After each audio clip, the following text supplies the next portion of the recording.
Hello friends, मैं Tinku Jain Jain chemistry classes from Hindaun city से आपके बीच लास्ट वीडियो ठोस अवस्था के बारे में जानकारी का अध्ययन करेंगे। लास्ट वीडियो में अपन ने बात की ठोसों का वर्गीकरण, जिसमें दो प्रकार के ठोस होते हैं, क्रिस्टलीय और अक्रिस्टलीय ठोस।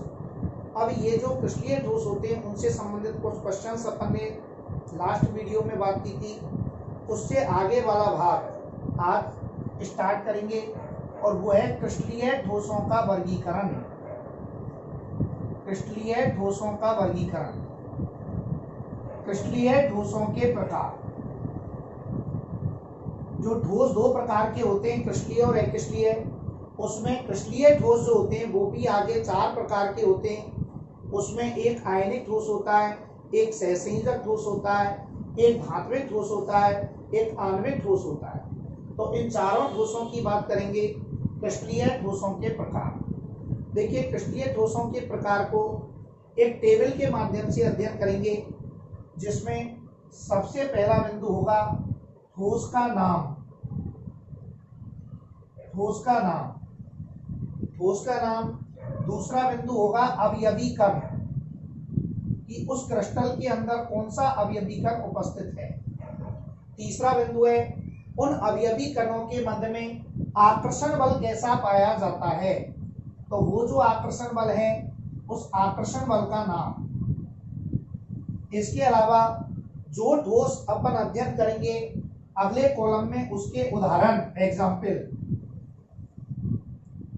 जो ठोस अपन अध्ययन कर रहे हैं उसकी भौतिक प्रकृति किस प्रकार की है। भौतिक प्रकृति, वो मुलायम है या कठोर है, उसकी भौतिक प्रकृति का अध्ययन करेंगे। इसके अलावा एक कॉलम उसकी विद्युत चालकता का भी अध्ययन करेंगे। विद्युत चालकता, विद्युत चालकता। और लास्ट कॉलम में उसके गलनांक का अध्ययन करेंगे, गलनांकता। तो ये 7 कॉलम की एक टेबल के माध्यम से क्रिस्टलीय ठोसों के चारों प्रकारों का अध्ययन करेंगे। बहुत ही सरल रूप में अध्ययन हो जाएगा उसमें। लेकिन अपन सबसे पहला जो ठोस है उसका नाम लिखने से पहले, क्रिस्टलीय ठोस 4 प्रकार के होते हैं, आयनिक ठोस, सहसंयोजक ठोस, धात्विक ठोस, आणविक ठोस। लेकिन सबसे पहले अपन ये प्रयोग करेंगे कि अवयवी कण कौन सा प्रयोग करें। जो भी अपन क्रिस्टल ले रहे हैं उस क्रिस्टल में अवयवी कण कौन सा हो। तो मैंने आपको लास्ट वीडियो में बताया कि अवयवी कण 4 प्रकार का होता है। उसमें पहला अवयवी कण होता है आयन। ध्यान करो आप, लास्ट वीडियो में अवयवी कण एक आयन के रूप में हो सकता है। और सामान्यतः अपन जानते हैं, 11th में अपन ने पढ़ा है, आयन 2 प्रकार के होते हैं, धनायन और ऋणायन। और धनायन और ऋणायनों के मध्य में जो विपरीत आवेशित आयन हैं, इनके मध्य में जो आकर्षण बल लगता है उसे फिजिक्स में कहते हैं स्थिर वैद्युत आकर्षण बल। स्थिर वैद्युत आकर्षण बल। तो इस बल का नाम हो जाएगा स्थिर वैद्युत आकर्षण बल, जिसको फिजिक्स में कूलाम के नियम से ज्ञात करते हैं। इसीलिए इस बल को एक दूसरा नाम भी देते हैं, कूलामी बल। कूलामी बल, क्यों? कूलाम के नियम से दो विपरीत आवेशित आयनों के बीच की दूरी यदि स्मॉल r है तो इनके मध्य जो आकर्षण बल होता है वो कूलाम के नियम से ज्ञात करते हैं। तो इसका मतलब आयन जो होते हैं धनायन और ऋणायन, उन धनायन और ऋणायनों के बीच में जो आकर्षण बल होता है, उस आकर्षण बल का नाम क्या लिख सकते हैं टेबल के अंदर? कूलामी बल। आप साथ ही साथ में नोट भी कर सकते हैं टेबल में कि आयन जो होते हैं उनमें लगने वाला आकर्षण बल कूलामी आकर्षण बल होता है, कूलाम के नियम से। और इसी का दूसरा नाम क्या होता है, इसको ये भी लिख सकते हैं स्थिर वैद्युत आकर्षण बल। स्थिर वैद्युत आकर्षण बल। स्थिर वैद्युत आकर्षण बल। तो स्थिर वैद्युत आकर्षण बल या कूलामी बल होता है इनके मध्य में, आयनों के मध्य में। और इसे ही 11वीं क्लास में अपन ने पढ़ा है, दो विपरीत आवेशित आयनों के मध्य बनने वाला जो बंध होता है, दो विपरीत आवेशित आयन हैं तो आयनों के मध्य बनने वाला जो बंध होता है वो कौन सा बंध कहलाता है? आयनिक बंध कहलाता है। और बंध एक प्रकार का आकर्षण बल ही होता है। बंध एक प्रकार का क्या होता है, दो आयनों के मध्य में, दो विपरीत आवेशित आयनों के मध्य में लगने वाला आकर्षण बल क्या कहलाता है, आयनिक बंध कहलाता है। जो किसके द्वारा बनता है, इलेक्ट्रॉन के आदान प्रदान के द्वारा बनता है। 11th में अपन पढ़ चुके। तो यहाँ पर आयन यदि अवयवी कण है तो आयन अवयवी कण होने पर उन अवयवी कणों में जो आकर्षण बल लगेगा उस आकर्षण बल का नाम हो जाएगा कूलामी बल या स्थिर वैद्युत आकर्षण बल या आयनिक बंध। और आयनिक बंध होने के कारण ही ठोस का नाम अब लिखेंगे अपन लास्ट में, कौन सा ठोस कहलाएगा, तब आयनिक ठोस कहलाएगा। तो आयनिक ठोस यदि एग्जाम में 1 नंबर में पूछता है आयनिक ठोस में उपस्थित अवयवी कण का नाम है तो उत्तर देंगे आयन। यदि एग्जाम में 1 नंबर में पूछता है आयनिक ठोसों जो होते हैं उनमें आयनों के मध्य पाए जाने वाले आकर्षण बल का नाम है तो उत्तर देंगे कूलामी बल या स्थिर वैद्युत आकर्षण बल या आयनिक बंध।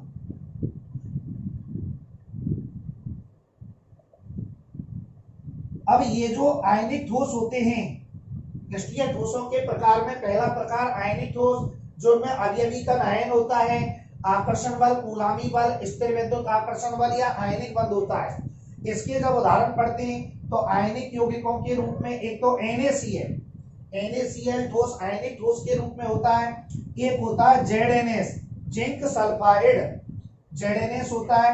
इसके अलावा एक CaF2 कैल्शियम फ्लोराइड, CaF2 ये भी कैसा ठोस होता है, आयनिक ठोस के रूप में प्रदर्शित होता है। एक होता है MgO मैग्नीशियम ऑक्साइड, ये भी आयनिक ठोस के रूप में प्रदर्शित होता है। इसके अलावा एक और महत्वपूर्ण उदाहरण है जिसका नाम है Na2O, ये भी आयनिक ठोस के रूप में प्रदर्शित होता है। तो आयनिक ठोस के ये मुख्य 5 उदाहरण और भी हैं, लेकिन मुख्य रूप से 5 उदाहरण अपन विशेषकर ध्यान में रखेंगे।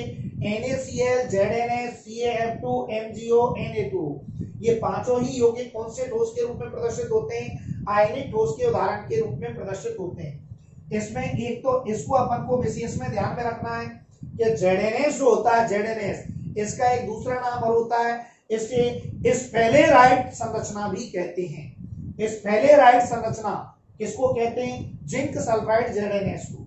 और ये जो CaF2 होता है जिसको कैल्शियम फ्लोराइड कह रहे हैं, इसका भी एक दूसरा नाम होता है, इसको फेल्सपार कहा जाता है।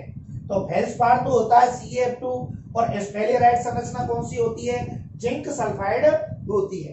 अब बात करते हैं आयनिक ठोसों की भौतिक प्रकृति की। तो जनरली अपन जानते हैं NaCl एक उदाहरण है नमक, और नमक का बड़ा ढेला है ठोस रूप में। किस रूप में, ठोस रूप में। तो मोटा जो नमक होता है वो ठोस रूप में प्रदर्शित है, और वो उसकी जो भौतिक प्रकृति यदि अपन प्रदर्शित करें तो कैसी हो जाएगी, कठोर तथा भंगुर। भौतिक प्रकृति का मतलब है ये बताना है वो कठोर है, मुलायम है, टूटता है कि नहीं टूटता है। तो भौतिक प्रकृति कैसी होगी, आयनिक ठोसों की कठोर। अब कठोर क्यों होती है, क्योंकि आयनिक ठोसों में आयन होते हैं, धनायन और ऋणायन, और इनके मध्य में आकर्षण बल अधिक लगता है विपरीत आवेशित आयनों में, तो इन्हें तोड़ने के लिए ज्यादा ऊर्जा लगानी पड़ती है। इसी कारण ये कैसे हो जाते हैं, कठोर हो जाते हैं। और भंगुर का मतलब होता है टूटना। कांच की तरह, कांच में भंगुरता का गुणधर्म पाया जाता है। कांच को जब चोट लगाते हैं तो जगह जगह से खिल जाता है, झड़ जाता है और बहुत छोटे छोटे टुकड़े प्रदर्शित हो जाते हैं। ये गुण क्या कहलाता है, भंगुरता का गुणधर्म कहलाता है। जब आयनिक ठोस में जोड़ देते हैं तो इसकी कोई एक सतह आगे की ओर खिसक जाती है जिससे समान आवेश, एक उदाहरण के रूप में समझें, जैसे ये कोई आयनिक ठोस है, plus minus plus minus minus plus, ऐसे ये आयन विपरीत आवेशित आयन एक दूसरे से प्रबल आकर्षण बल द्वारा बंधे हुए हैं। ये कोई आयनिक ठोस है, यदि इसमें अपन यहाँ जोड़ देंगे, बल लगाएंगे, तो बल लगाने पर ये जो सतह है वो आगे की ओर खिसक जाएगी, और आगे की ओर खिसकने के बाद ये प्लस तो आ जाएगा, यहाँ पर माइनस आ जाएगा, यहाँ पर प्लस आ जाएगा, यहाँ पर माइनस, यहाँ पर। तो पहली सतह पर जब अपन ने छोड़ दी तो आगे की ओर खिसक जाती है, प्लस प्लस में माइनस माइनस के नजदीक, प्लस प्लस के नजदीक। तो समान आवेश नजदीक होने से तीव्र प्रतिकर्षण बल होता है, और प्रतिकर्षण बल होने से ये जो आयनिक ठोस होता है ये जगह जगह से घिर जाता है, टूट जाता है, और यही गुण क्या कहलाता है? भंगुरता का गुणधर्म कहलाता है। तो आयनिक ठोसों में अवयवी कण आयन होता है। आकर्षण बल कौन सा होता है? कूलामी बल या स्थिर वैद्युत आकर्षण बल, जिसका दूसरा नाम है आयनिक बंध। और इसी के नाम के आधार पर ठोस का नाम क्या पड़ा? आयनिक ठोस। उदाहरण NaCl, ZnS, CaF2, MgO, Na2। और आयनिक ठोस कैसा होता है? कठोर तथा भंगुर होता है। इसकी विद्युत चालकता की बात करें तो विद्युत चालकता में दो अवस्था होती है। एक तो ठोस अवस्था, आयनिक ठोस जैसे नमक का मोटर डाला है वो ठोस अवस्था, और एक इसको हम विलयन बना लें, गला लें, तो विलयन या गलित अवस्था, विलयन या गलित अवस्था। तो जब आयनिक ठोस को ठोस अवस्था में होता है तो ये विद्युत का कैसा होता है? कुचालक होता है। इसमें विद्युत धारा का प्रवाह नहीं होता, क्योंकि अपन जनरली वैसे भी समझ सकते हैं NaCl नमक के ठोस रूप में यदि उसमें हम करंट लगाएंगे तो करंट का प्रवाह नहीं होगा, यानी ठोस अवस्था में कैसा हो जाएगा? कुचालक। और यदि अपन ने नमक को पानी में घोल दिया, विलयन बना दिया, गलित अवस्था कर दी उसकी, और तब उस पानी में करंट छोड़ दिया नमक के विलयन में, तो उसमें विद्युत धारा प्रवाहित होती है, यानी उस समय विद्युत का कैसा हो जाएगा? सुचालक हो जाएगा। तो आयनिक ठोस जो होते हैं वो ठोस अवस्था में विद्युत के कुचालक, जबकि विलयन या गलित अवस्था में विद्युत के कैसे होते हैं? सुचालक होते हैं। इनके गलनांक ताप की बात करें तो गलनांक ताप जो होता है, चूंकि आयनिक ठोसों में धनायन और ऋणायनों के मध्य प्रबल आकर्षण बल होता है, जिसे तोड़ने के लिए ज्यादा ताप लगाना पड़ता है, अतः इनके गलनांक ताप जो होते हैं वो कैसे होते हैं? उच्च होते हैं, यानी ज्यादा होते हैं। तो आयनिक ठोस जो क्रिस्टलीय ठोसों का पहला प्रकार है, उसके अंदर ये 6 बिंदु अपन ध्यान में रखेंगे। उसमें पहला बिंदु, आयनिक ठोस में अवयवी का आयन होता है। एग्जाम में आकर्षण बल का नाम ज्यादा पूछता है कि आयनिक ठोसों में आकर्षण बल होता है, तो उत्तर लग जाएगा कूलामी बल या स्थिर वैद्युत आकर्षण बल या आयनिक बंध। ये इसके उदाहरण है, जिसमें ZnS को स्फेलेराइड संरचना, CaF2 का दूसरा नाम फेल्सपार होता है। और इनकी भौतिक प्रकृति कैसी होती है? कठोर होते हैं, मुलायम नहीं होते। साथ ही साथ कैसे होते हैं? भंगुर होते हैं, जगह जगह से घिर जाते हैं। ये ठोस अवस्था में विद्युत के कैसे होते हैं? कुचालक, जबकि विलयन या द्रवित या गलित अवस्था में विद्युत के कैसे होते हैं? सुचालक होते हैं। इन आयनिक ठोसों का गलनांक ताप जो होता है वो उच्च होता है, क्योंकि विपरीत आवेशित आयनों के मध्य प्रबल आकर्षण बल पाया जाता है, जिसे तोड़ने के लिए ज्यादा ताप लगाना पड़ता है, अतः इनका गलनांक ताप भी क्या हो जाता है? उच्च हो जाता है। तो पहला हो गया यहाँ से आयनिक ठोस। दूसरा जो ठोस है उसका नाम बाद में लिखेंगे, जैसे पहले आयनिक ठोस का भी बाद में लिखा। सबसे पहले अवयवी कण एक तो आयन हो सकता है, लास्ट वीडियो में बताया, और या अवयवी कण कौन सा हो सकता है? परमाणु भी हो सकता है। तो अवयवी कण जब परमाणु होता है तो अपन ने 11वीं क्लास में अध्ययन कर चुके हैं कि एक परमाणु और ये दूसरा परमाणु, दो परमाणुओं के मध्य में समान इलेक्ट्रॉन का जब साझा होता है, समान इलेक्ट्रॉन का जब साझा होता है तो दो परमाणुओं के मध्य समान इलेक्ट्रॉन के साझे द्वारा, समान जैसे दो परमाणु ए और बी हैं, इनके मध्य एक एक इलेक्ट्रॉन का साझा हुआ, तो समान इलेक्ट्रॉन के साझे द्वारा ये जो बंध निर्मित होता है, ये बंध कौन सा बंध कहलाता है? वो 11वीं क्लास में अपन पढ़ चुके हैं, सह संयोजक बंध। कौन सा बंध कहलाता है? सह संयोजक बंध कहलाता है। और जब दो परमाणुओं के मध्य में समान इलेक्ट्रॉन के साझे द्वारा निर्मित होने वाला बंध सह संयोजक बंध कहलाता है, तो इस प्रकार जो ठोस निर्मित होंगे उनका नाम भी क्या हो जाएगा? सह संयोजक ठोस। कौन से ठोस प्रदर्शित होंगे? सह संयोजक ठोस। लेकिन ये जो सह संयोजक ठोस होते हैं इनका एक दूसरा नाम और रखा गया, और वो होता है नेटवर्क ठोस। सह संयोजक ठोसों का एक दूसरा नाम और है जिसे कहते हैं नेटवर्क ठोस। इनको नेटवर्क ठोस क्यों कहा जाता है? देखिए, इनके जो उदाहरण होते हैं सह संयोजक ठोसों के, उसमें एक तो है क्वार्ट्ज, बहुत ही महत्वपूर्ण उदाहरण सह संयोजक ठोसों का।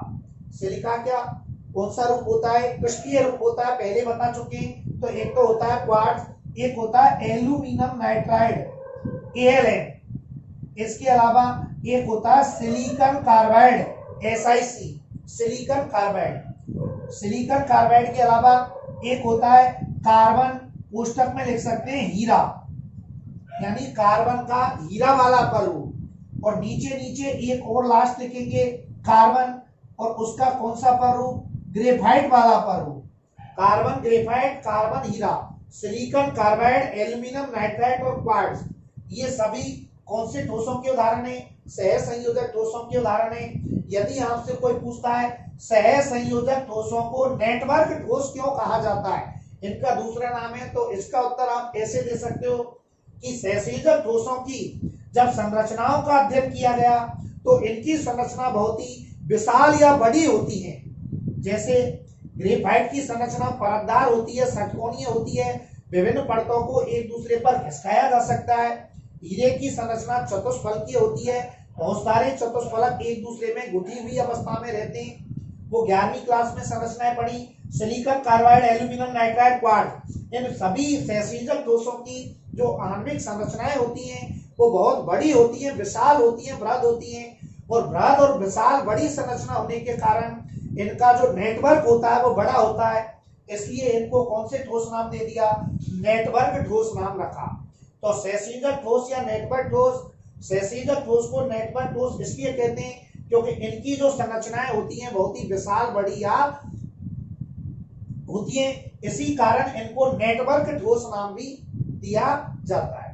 यदि इनकी भौतिक प्रकृति का अध्ययन करें तो ये जो सहसंयोजक ठोस होते हैं ये भी कैसे होते हैं, चूंकि बड़ी संरचनाएं होती हैं उनमें आकर्षण बल भी होता है, इसलिए सभी कैसे होते हैं, कठोर होते हैं। लेकिन आपको ध्यान रखना है इसमें एक अपवाद है, इसीलिए नीचे अलग से लिखा है ग्रेफाइट, और ग्रेफाइट की सीध में अपन लिख देंगे ग्रेफाइट की संरचना कैसी होती है, वो छोटी क्लासेजों में अपन ने पढ़ा है, मुलायम।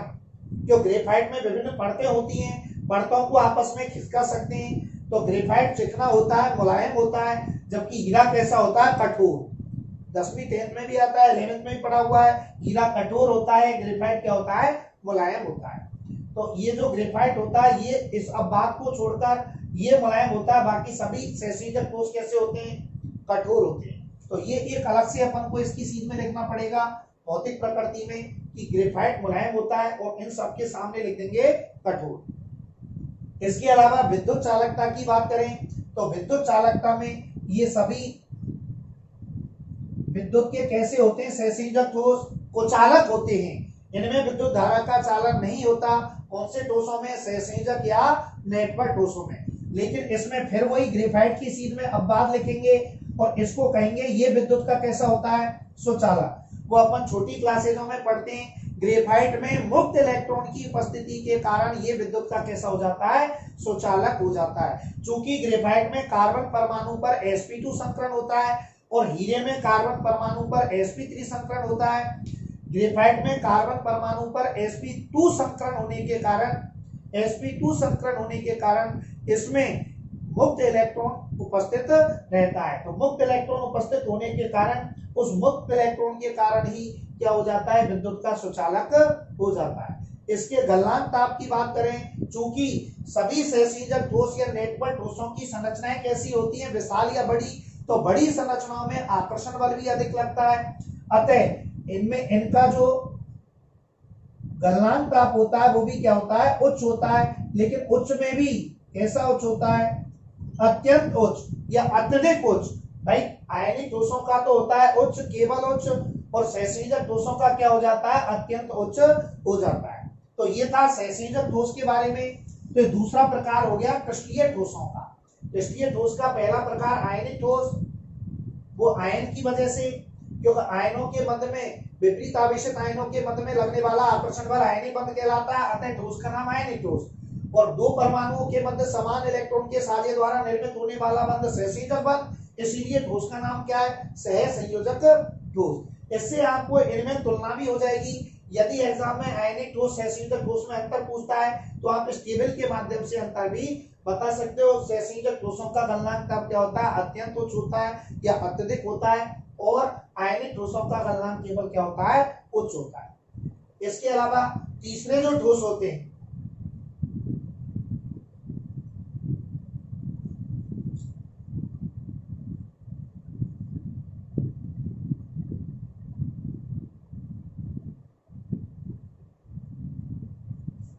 तीसरे जो ठोस होते हैं वो होते हैं, नाम बाद में बताएंगे, पहले अवयवी कण तीसरा, एक तो आयन होता है, एक परमाणु होता है, आपको पहली वाली वीडियो में बता रखा है, और एक हो सकता है अष्टक या कर्नेल, अष्टक जिसको अपन कर्नेल कहते हैं, तथा संयोजी इलेक्ट्रॉन, संयोजी इलेक्ट्रॉन, संयोजी इलेक्ट्रॉन। तो अवयवी कण अष्टक, कर्नेल तथा संयोजी इलेक्ट्रॉन भी हो सकता है। और चौथा प्रकार अवयवी कण का अणु के रूप में, 4 टाइप के अवयवी कण आपको बताए थे, तो तीसरा प्रकार अष्टक, कर्नेल तथा संयोजी इलेक्ट्रॉन। और ये जो अष्टक होती है धातु परमाणुओं की ही होती है, वो आपको पहले बता चुके हैं, धातु परमाणु की अष्टक, कर्नेल तथा संयोजी इलेक्ट्रॉन। तो अष्टक, कर्नेल के रूप में जब अवयवी कण प्रयोग करते हैं तो धातु परमाणु की होती है। और 11वीं क्लास के अंदर, 11th के अंदर जब बंधों के प्रकार पढ़ते हैं तो वहां पर एक बंध आता है जिसका नाम है धात्विक बंध, और बंध एक प्रकार का आकर्षण बल होता है। तो अष्टक, कर्नेल तथा संयोजी इलेक्ट्रॉनों में जो आकर्षण बल लगता है उसका नाम क्या होता है, धात्विक बंध होता है। ये 11वीं क्लास के अंदर ब्लॉक नामक वैज्ञानिक ने ठोसों के लिए बेंड सिद्धांत के आधार पर कौन से बंध की व्याख्या की थी, धात्विक बंध की व्याख्या की थी। तो धात्विक बंध ब्लॉक के बेंड सिद्धांत के आधार पर अष्टक, कर्नेल तथा संयोजी इलेक्ट्रॉनों में बंध जो बल जो लगता है वो धात्विक बंध के रूप में लगता है। और धात्विक बंध बनने के कारण ठोस का नाम क्या लिख सकते हैं यहाँ पर, धात्विक ठोस। तो ये तीसरे प्रकार का ठोस हो गया क्रिस्टलीय ठोसों के प्रकार में, धात्विक ठोस। अब इसके जितने भी उदाहरण होंगे वो धातु परमाणु होंगे, जैसे Fe है, Cu है, Zn है, Mg है। ये जो धातु परमाणु होती है, समस्त धातु परमाणु वो इसके उदाहरण में हो जाएंगे धात्विक ठोस। क्योंकि अष्टक, कर्नेल सदैव धातुओं की होती है, और धातुओं में बंध कौन सा होता है, धात्विक बंध होता है। और धात्विक बंध के कारण ही ठोस का नाम क्या रख दिया, धात्विक ठोस। और इसके उदाहरण हो जाएंगे समस्त धातु परमाणु। Fe को अपन जनरली अपन की भाषा में क्या कहते हैं, लोहा। तो जनरली यदि अपन कहें भौतिक प्रकृति, तो भौतिक प्रकृति कैसी होगी, जितने भी धातु होते हैं वो सभी कैसे होते हैं, कठोर होते हैं। तो भौतिक प्रकृति तो सीधे ही लिख सकते हैं, कठोर होते हैं। विद्युत चालकता, तो Fe का मतलब लोहे से है, और लोहे में यदि अपन करंट लगाएंगे तो उसमें विद्युत का प्रवाह आसानी से होता है, अपन सब जानते हैं। इसलिए ये कैसे होते हैं, विद्युत के सुचालक, विद्युत के सुचालक होते हैं दोनों ही अवस्था में, लोहा ठोस हो तथा विलयन अवस्था में हो, गलित अवस्था में हो, ये धातु दोनों ही अवस्थाओं में, ठोस अवस्था में और विलयन अवस्था में विद्युत के कैसे होते हैं, सुचालक। कौन से ठोस, धात्विक ठोस। जबकि पहले नंबर के जो अभी मिटाए थे उसमें आयनिक ठोसों में बताया था कि ठोस अवस्था में तो वो विद्युत के कुचालक होते हैं, जबकि विलयन या द्रवित अवस्था में विद्युत के सुचालक होते हैं। लेकिन धात्विक ठोस जो होते हैं वो ठोस और विलयन दोनों ही अवस्थाओं में विद्युत के कैसे होते हैं, सुचालक होते हैं। इनके गलनांक ताप की बात करें तो इनका जो गलनांक ताप होता है वो उच्च तो होता है, लेकिन इतना ज्यादा उच्च नहीं होता, इसलिए शब्द क्या प्रयोग कर सकते हैं, साधारण उच्च होता है। अंतर समझ लो, आयनिक ठोसों का गलनांक केवल उच्च होता है, सहसंयोजक ठोसों का गलनांक अत्यंत या अत्यधिक उच्च होता है, जबकि धात्विक ठोसों का गलनांक साधारण उच्च होता है। तो इस तरह ये 3 प्रकार हो गए ठोसों के प्रकार में। तो धात्विक ठोसों में जो आकर्षण बल होता है उसका नाम क्या होता है, धात्विक बल। अवयवी कण जो होता है उसका क्या नाम होता है, अष्टक, कर्नेल तथा संयोजी इलेक्ट्रॉन। सहसंयोजक ठोसों में परमाणु होता है अवयवी कण, सहसंयोजक बंध आकर्षण बल का नाम है quartz, aluminium nitride, silicon carbide, carbon, हीरा और ग्रेफाइट वाला परमाणु। ग्रेफाइट जो होता है वो मुलायम होता है, सुचालक होता है विद्युत का, जबकि अन्य सभी सहसंयोजक है नेटवर्क ठोस कठोर और कुचालक होते हैं। इनका जो गलनांक ताप होता है वो अत्यंत उच्च होता है। इसमें एक शब्द और ध्यान में रखना, ये जो आया है वो अलग से लिख देता हूं मैं, SiC, सिलिकॉन कार्बाइड। और इसका एक दूसरा नाम और है कार्बोरेंडम, इसी को कहते हैं। तो ये कार्बोरेंडम के नाम से विख्यात है। सिलिकॉन कार्बाइड का दूसरा नाम होता है कार्बोरेंडम, कार्बोरेंडम। तो कार्बोरेंडम जो होता है वो सिलिकॉन कार्बाइड होता है। जबकि आयनिक ठोसों में बताया ZnS को क्या कहते हैं, स्फेलेराइड संरचना, और CaF2 को क्या कहते हैं, फेल्सपार। ये 3 अलग से नाम ध्यान में रखना, CaF2 को फेल्सपार और ZnS को स्फेलेराइड संरचना, ऐसे लिखते हैं। स्फेलेराइड संरचना, स्फेलेराइड संरचना। और सिलिकॉन कार्बाइड को क्या कहते हैं? कार्बोरेंडम के नाम से जाना जाता है। तो यदि एग्जाम में घुमा के पूछ ले प्रश्न कि कार्बोरेंडम किस प्रकार का ठोस है, तो कार्बोरेंडम का मतलब सिलिकॉन कार्बाइड है, उत्तर क्या लग जाएगा? सह संयोजक ठोस। कौन सा ठोस हो जाएगा? सह संयोजक ठोस हो जाएगा। अब चौथा प्रकार ठोसों का, तीन प्रकार हो गए। अवयवी कण को बदल रहे हैं केवल, और अवयवी कण में फिर आकर्षण बल को कौन सा लगेगा वो अपन नोट करते हैं और उसके आधार पर व्याख्या करते हैं। तो तीन प्रकार के हो गए। पहला हो गया आयनिक ठोस, दूसरा हो गया सहसंयोजक ठोस, और तीसरा कौन सा हो गया?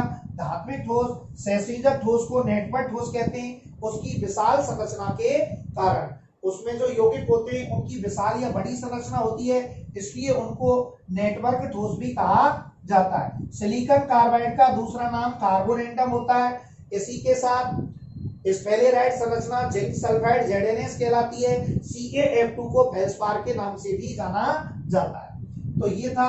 अब चौथा जो प्रकार है क्रिस्टलीय ठोसों का, चौथा प्रकार, उसका नाम, पहले अवयवी कण चार प्रकार का हो सकता है। तो एक अवयवी कण और कौन हो सकता है? अणु। भाई आयन होता है, परमाणु होता है, अष्टीकर्णीय संयोजी इलेक्ट्रॉन होता है, और अवयवी कण अणु हो सकता है। तो जब अवयवी कण अणु होता है तो अणुओं के मध्य आकर्षण बल जो लगता है उसके आधार पर अणु, तो अणु से शब्द बन गया यहाँ पर आणविक ठोस। कौन सा ठोस बन गया? आणविक ठोस। भाई अणुओं में जो आकर्षण बल लगेगा उसके आधार पर अणु आणविक, और परमाणु होता है तो परमाणविक। तो ये जो अणु होता है और परमाणविक में, परमाणुओं में चूंकि सहसंयोजक बल बनता है तो वहां पर सहसंयोजक ठोस नाम दिया। तो अणु यदि अवयवी कर लेंगे तो आणविक ठोस बनेगा। लेकिन आपको यहाँ पर ये विशेष बात ध्यान देने की है कि आणविक ठोस जो होते हैं वो भी आगे तीन प्रकार के होते हैं। ये बहुत इंपॉर्टेंट बिंदु है और एग्जाम में ज्यादातर इन्हीं तीनों को पूछता है, इनमें से पूछता है कि आणविक ठोस जो होते हैं उसमें अवयवी कण तो अणु होगा, लेकिन ये भी तीन प्रकार के होते हैं। तो एक एक की डिटेल में बात करेंगे।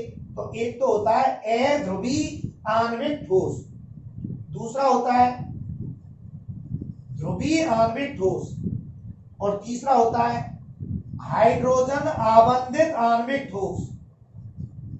हाइड्रोजन आबंधित आणविक ठोस तो तीनों में ही जुड़ेगा, अध्रुवीय आणविक ठोस, ध्रुवीय आणविक ठोस और हाइड्रोजन आबंधित आणविक ठोस। अब यहाँ पर तीनों के अंदर ही अवयवी कण कौन सा यूज होगा? अणु यूज होगा। तीनों ही जो ठोस होते हैं इनमें अवयवी कण क्या होता है? अणु होता है। अब 11वीं क्लास में अपन ने पढ़ा हुआ है एक बल का नाम वैन डर वाल्स बंध। तो एक बार मैं रिपीट कर रहा हूं, जिन्होंने नहीं पढ़ा उनको याद आ जाएगा। वैन डर वाल्स बल क्या होते हैं? अक्रिय या निष्क्रिय गैस के अणुओं के मध्य में, अणुओं के, परमाणु नहीं, अणु, अक्रिय या निष्क्रिय गैस के अणुओं के मध्य में लगने वाला दुर्बल प्रकृति का आकर्षण बल। ये कमजोर बल होता है जो अणुओं के मध्य में लगता है। तो अक्रिय या निष्क्रिय गैस के अणुओं के मध्य में लगने वाला दुर्बल प्रकृति का आकर्षण बल वैन डर वाल्स बंध कहलाता है। ये 11वीं क्लास में वैन डर वाल्स बंध की परिभाषा दी हुई है। और वैन डर वाल्स बंध जो होते हैं वो 5 प्रकार के होते हैं, ये भी 11वीं में दिया हुआ है। जिसमें पहला प्रकार होता है आयन डैश द्विध्रुव आकर्षण बल, दूसरा होता है द्विध्रुव डैश द्विध्रुव आकर्षण बल, एक होता है आयन डैश प्रेरित द्विध्रुव आकर्षण बल, एक होता है द्विध्रुव डैश प्रेरित द्विध्रुव आकर्षण बल, एक होता है तात्कालिक द्विध्रुव डैश प्रेरित द्विध्रुव आकर्षण बल। और ये जो बल होते हैं इनको एक और नाम से जाना जाता है जिसका नाम है परिक्षेपण बल। परिक्षेपण बल, परिक्षेपण बल। और ये जो परिक्षेपण बल होता है, वैन डर वाल्स बल जो 5 प्रकार का होता है उसमें 5वां प्रकार का नाम है तात्कालिक द्विध्रुव डैश प्रेरित द्विध्रुव आकर्षण बल। भाई 11th का मैटर है, यहाँ टेबल में केवल अपन बल का नाम लिखेंगे, इसलिए उसकी डिटेल अपन पढ़ना नहीं चाहते, अपन क्रिस्टलीय ठोसों का वर्गीकरण पढ़ना चाहते हैं। तो जब आणविक ठोस क्या हो, अणु के रूप में हो, तो 3 प्रकार का होता है अध्रुवीय, ध्रुवीय और हाइड्रोजन आबंधित। अब अध्रुवीय जो होता है, अध्रुवीय नाम से स्पष्ट है, अ और ध्रुवीय, जिसमें ध्रुव नहीं होते, वो क्या कहलाता है? अध्रुवी कहलाता है। यानी जिसमें पॉजिटिव और नेगेटिव दो ध्रुवों का, पॉजिटिव नेगेटिव दो ध्रुव या प्लस और माइनस दो चार्जों का निर्माण नहीं होता, वो क्या कहलाता है? अध्रुवी। जिसमें ध्रुवों का निर्माण नहीं होता, पॉजिटिव नेगेटिव दो ध्रुव होते हैं तो इसमें नहीं बनते।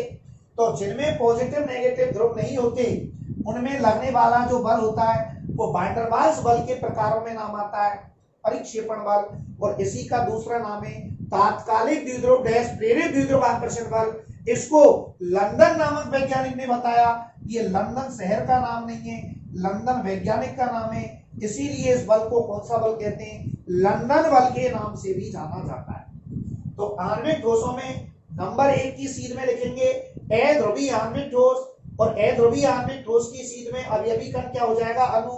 और अध्रुवी आणविक ठोस में लगने वाले आकर्षण बल का नाम क्या हो जाएगा? परिक्षेपण बल या लंदन बल। अब इसमें पॉजिटिव नेगेटिव ध्रुव नहीं बनते, तो पॉजिटिव नेगेटिव ध्रुव नहीं बनेंगे तो इसका उदाहरण, एक तो वैन डर वाल्स बल अक्रिय निष्क्रिय गैस के अणुओं के मध्य में लगता है, तो एक तो हो जाएगा अक्रिय गैस आर्गन, एक हो जाता है CCl4 कार्बन टेट्राक्लोराइड। इसमें भी पॉजिटिव नेगेटिव ध्रुव नहीं बनते। यदि आपको ध्यान हो तो 11वीं क्लास में द्विध्रुव आघूर्ण पढ़ा, तो कार्बन टेट्राक्लोराइड का द्विध्रुव आघूर्ण क्या होता है? 0 होता है, क्योंकि इसकी संरचना कैसी होती है? सममित। ये केमिस्ट्री का नियम है, जिन अणुओं की सममित संरचना होती है उनके द्विध्रुव आघूर्ण क्या होते हैं? 0 पाए जाते हैं। तो द्विध्रुव नहीं है, इसीलिए कैसा है? ये अध्रुवी यौगिक कहलाएगा। इसके अलावा एक होता है H2, एक होता है I2 और एक होता है CO2। H2, I2, CO2, CCl4 argon, ये सभी कैसे ठोस कहलाते हैं? आणविक ठोसों में भी कैसे ठोस के उदाहरण है? अध्रुवी आणविक ठोस के उदाहरण है। अध्रुवी जिनमें पॉजिटिव नेगेटिव ध्रुव नहीं बनता। अच्छा, एक चीज और ध्यान में रखनी है, ये सभी जो अध्रुवी आणविक ठोस होते हैं ये कैसे ताप पर होते हैं? निम्न ताप पर, कम ताप पर। कम ताप पर ये सभी जो होते हैं वो अध्रुवी आणविक ठोस प्रदर्शित करते हैं। तो एक बार 12th बोर्ड में प्रश्न ऐसे पूछा, बाद में दिखाऊंगा टेबल के बाद में, मौके कभी बता रहे कि निम्न ताप पर H2 किस प्रकार का ठोस है। 2 साल पहले जो बोर्ड का जो पेपर आता है उसमें पहला ही प्रश्न ये था, निम्न ताप पर या कम ताप पर H2 किस प्रकार का ठोस है। 1 नंबर में उत्तर देना था केवल अध्रुवी आणविक ठोस, सामने ये लिखना था केवल अध्रुवी आणविक ठोस। H2 निम्न ताप पर किस प्रकार का ठोस है, उत्तर लग जाएगा अध्रुवी आणविक ठोस। इनकी भौतिक प्रकृति की बात करें तो चूंकि वैन डर वाल्स जो बल होते हैं वो दुर्बल प्रकृति के आकर्षण बल होते हैं, कमजोर बल होते हैं, तो ये आसानी से टूट जाते हैं। और आसानी से टूट जाते हैं इसलिए इनकी भौतिक प्रकृति कैसी होती है? मुलायम होती है। ये मुलायम होते हैं क्योंकि ये आसानी से टूट जाते हैं। विद्युत चालकता की बात करें तो ये विद्युत के कैसे होते हैं? कुचालक होते हैं। इनमें विद्युत धारा का भी चालन नहीं होता। अध्रुवी जो पॉजिटिव नेगेटिव ध्रुवी नहीं है, जब आवेश ही नहीं है तो विद्युत धारा भी क्या होती है? नहीं पाई जाती। तो अध्रुवी आणविक ठोस विद्युत के कैसे होते हैं? कुचालक होते हैं। चूंकि इनमें आकर्षण बल कमजोर होता है, दुर्बल प्रकृति का भौतिक बल होता है, वैन डर वाल्स बल होता है, परिक्षेपण बल या जिसका नाम लंदन बल अपन कहते हैं, तो उसे तोड़ने के लिए बहुत कम ताप लगाना पड़ता है। इसलिए इनका गलनांक ताप भी कैसा होता है? निम्न होता है। निम्न का मतलब कम, लेकिन निम्न में भी क्या लिखेंगे? अत्यधिक निम्न। ध्यान करो, सहसंयोजक ठोसों का क्या होता था? अत्यधिक उच्च, और यहाँ पर अध्रुवी आणविक ठोसों का क्या होता है? अत्यधिक निम्न, यानी सबसे कम जो गलनांक ताप होता है वो किनका होता है? अध्रुवी आणविक ठोसों का होता है। एक बार दोबारा रिपीट करेंगे इसको, आप ध्यान से समझें। अध्रुवी आणविक ठोस जो होता है वो 3 प्रकार का, ये आणविक ठोस जो होता है वो 3 प्रकार का होता है। अध्रुवी आणविक ठोस, ध्रुवीय आणविक ठोस और हाइड्रोजन आवंतित आणविक ठोस। तीनों में ही अवयवी कण तो अणु लगेगा, क्यों? अणु से ही नाम आया आणविक ठोस। लेकिन यहाँ पर अध्रुवी है तो अध्रुवी जो यौगिक होते हैं जिनमें पॉजिटिव नेगेटिव ध्रुव नहीं बनते, उनमें जो वैन डर वाल्स बल लगता है उसका नाम होता है परिक्षेपण बल या लंदन बल। और ये चूंकि कमजोर प्रकृति का आकर्षण बल होता है, अतः ऐसे यौगिक जो अध्रुवी आणविक ठोस हैं वो कैसे बन जाते हैं? मुलायम हो जाते हैं। साथ ही साथ इनमें विद्युत धारा का भी चालन नहीं होता। चूंकि कमजोर आकर्षण बल है तो तोड़ने के लिए बहुत कम ताप लगाना पड़ता है, कम ताप लगाने के कारण इनका गलनांक ताप भी क्या हो जाता है, अत्यधिक निम्न हो जाता है। दूसरे प्रकार के होते हैं ध्रुवीय आणविक ठोस। ध्रुवीय का मतलब क्या है, जिसमें पॉजिटिव नेगेटिव दो ध्रुव बन जाए। देखिए ध्यान से समझना आप, मैं एक उदाहरण ले रहा हूं HCl, ऊपर यहां लिख रहा हूं, बाद में इसको हटाएंगे HCl। तो HCl में अपन जानते हैं H पॉजिटिव Cl नेगेटिव। अब HCl का एक अणु मैंने ऐसे बना दिया और ये तो हो गया ऊपर तो H प्लस एक सिरे पर, दूसरे सिरे पर Cl माइनस। तो इसमें एक सिरे पर प्लस है, दूसरे पर माइनस है, तो इसका नाम देंगे अपन द्विध्रुव। ध्यान से समझो, द्विध्रुव। भाई दो ध्रुव बन गए, एक पॉजिटिव दूसरा नेगेटिव। ऐसे ही HCl का दूसरा अणु है, लेकिन वो अब की बार उल्टा लिख दिया, माइनस वाला सिरा ऊपर और प्लस वाला नीचे। तो ये HCl का, इसमें भी पॉजिटिव नेगेटिव दो ध्रुव बन गए, तो ये HCl का कहलाएगा दूसरा द्विध्रुव। तो HCl जो होता है उसमें एक द्विध्रुव ये है और दूसरा द्विध्रुव ये। अब इन पॉजिटिव नेगेटिव सिरों में आपस में क्या लगेगा, आकर्षण बल। और आकर्षण बल को यहां पर नाम दिया है अन्योन्य क्रिया। कौन सी क्रिया, अन्योन्य क्रिया। तो जो ध्रुवीय आणविक ठोस होते हैं जिनमें पॉजिटिव नेगेटिव दो ध्रुव होते हैं, उनमें एक द्विध्रुव और दूसरे द्विध्रुव के मध्य में कौन सा बल लगता है, आकर्षण बल लगता है। और एक द्विध्रुव और दूसरे द्विध्रुव के मध्य में ये जो आकर्षण बल यहां पर लग रहा है, इस आकर्षण बल को कहते हैं द्विध्रुव द्विध्रुव अन्योन्य क्रिया। इसीलिए ध्रुवीय आणविक ठोसों में जो आकर्षण बल का नाम होता है उसका नाम अपन यही लिखेंगे, द्विध्रुव डैश द्विध्रुव अन्योन्य क्रिया।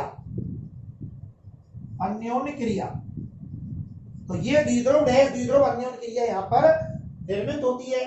और इसी के कारण ये जो ध्रुवीय आणविक ठोस होते हैं, तो एग्जाम में आता है ध्रुवीय आणविक ठोसों में आकर्षण बल का नाम, उत्तर लग जाएगा द्विध्रुव डैश द्विध्रुव अन्योन्य क्रिया। भाई एक द्विध्रुव ये बन गया, पॉजिटिव नेगेटिव सिरे अलग अलग हो गए, दो ध्रुव हो गए, तो इसका नाम हो गया द्विध्रुव। ऐसे ही दूसरा अणु ले लिया HCl का, उसमें उल्टा लिखा, नीचे प्लस ऊपर माइनस, तो इसमें भी दो ध्रुव बन गए, ये दूसरा द्विध्रुव। अब इसके प्लस और इसके माइनस में, इसके माइनस इसके प्लस में आकर्षण बल लगेगा, और वो आकर्षण बल दोनों द्विध्रुवों के मध्य में लग रहा है, उसका नाम हो जाएगा द्विध्रुव डैश द्विध्रुव अन्योन्य क्रिया। तो ये जो आकर्षण बल है ये कहलाएगा द्विध्रुव डैश द्विध्रुव अन्योन्य क्रिया। तो यदि ठोस जो होता है आणविक ठोस, ध्रुवीय आणविक ठोस है, तो अवयवी कण तो अणु रहेगा तीनों ही स्थितियों में, लेकिन बल का नाम बदल जाएगा, द्विध्रुव डैश द्विध्रुव अन्योन्य क्रिया हो जाएगा। इसके जब उदाहरण लिखेंगे तो मैं नीचे लिख देता हूं, जगह यहाँ पर कम है। इसके जो उदाहरण है ध्रुवीय आणविक ठोस के, उसमें एक तो HCl अभी लिखा, एक ये भी महत्वपूर्ण उदाहरण है SO। ये दोनों जो होते हैं ये ध्रुवीय आणविक ठोस के उदाहरण है। चूंकि ये बल तो वही वैन डर वाल्स बल है, दुर्बल प्रकृति का है, कमजोर प्रकृति का है, तो ये भी कैसे होंगे, सेम वही ऊपर की तरह मुलायम होते हैं। ये भी विद्युत के कैसे होंगे, ऊपर की तरह कुचालक होते हैं। चूंकि आकर्षण बल कमजोर होता है तो इनका गलनांक ताप भी क्या होगा, निम्न होगा, लेकिन ऊपर वालों का अत्यधिक निम्न होता है। यानी इन दोनों में कंपेयर कराए कि अध्रुवीय और ध्रुवीय में इन दोनों बलों में कौन सा बल कमजोर है ज्यादा, द्विध्रुव द्विध्रुव अन्योन्य क्रिया या परिक्षेपण बल या लंदन बल, तो उत्तर लगेगा लंदन बल, क्योंकि ये बहुत ही इसकी भी तुलना में कमजोर है, इसलिए तोड़ने के लिए और भी कम ताप लगाना पड़ता है। अतः अध्रुवीय आणविक ठोस का गलनांक ताप अत्यधिक क्या होता है, निम्न होता है।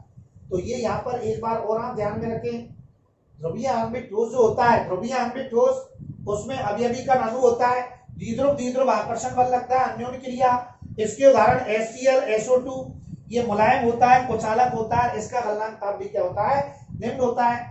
और लास्ट इसके प्रकार में तीसरे नंबर का, जिसको नाम अपन ने दिया हाइड्रोजन आबंधित ठोस, हाइड्रोजन आबंधित आणविक ठोस। ये हाइड्रोजन आबंधित आणविक ठोस होता है, इसमें जो बंध होता है वो 11वीं क्लास में अपन पढ़ते ही हैं। हाइड्रोजन बंध क्या होता है, दो समान अथवा असमान उच्च विद्युतनीय परमाणुओं के मध्य विद्युत धनी हाइड्रोजन आने पर उनके अणुओं के मध्य में लगने वाला आकर्षण बल क्या कहलाता है, हाइड्रोजन बंध कहलाता है। और हाइड्रोजन बंध में भी यहाँ पर अवयवी कण तो वही तीनों में अणु के रूप में ही अपन प्रयोग करेंगे। इसके अलावा अवयवी कण अणु के रूप में प्रयोग करेंगे, हाइड्रोजन बंध बनेगा। और हाइड्रोजन बंध किसमें बनता है, बर्फ की संरचना में बनता है। बर्फ जो H2O के रूप में जो बर्फ होती है उसमें हाइड्रोजन बंध बनता है। इसकी भौतिक प्रकृति जर्नली आप बता सकते हो, जो बर्फ होती है उसकी जो भौतिक प्रकृति होती है वो कैसी होती है, कठोर होती है। विद्युत जो चालकता होती है, वो इनकी तरह ही ये विद्युत का क्या होता है, कुचालक होता है, कुचालक। तो ध्यान रखना तीनों ही आणविक ठोस अध्रुवीय, ध्रुवीय और हाइड्रोजन आबंधित तीनों विद्युत के कुचालक। लेकिन हाइड्रोजन आबंधित कठोर होता है, तो बर्फ है इसलिए बर्फ की संरचना अपन जानते हैं कठोर होती है, और अध्रुवीय और ध्रुवीय दोनों मुलायम होते हैं, और इसका भी गलनांक ताप क्या होता है, निम्न होता है। एक बार आप दोबारा से समझ लो, ये तीनों को मैं अलग अलग लाइन से प्रदर्शित कर रहा हूं, जिसकी सीध में जो है वही आपको उतारना है उसी हिसाब से।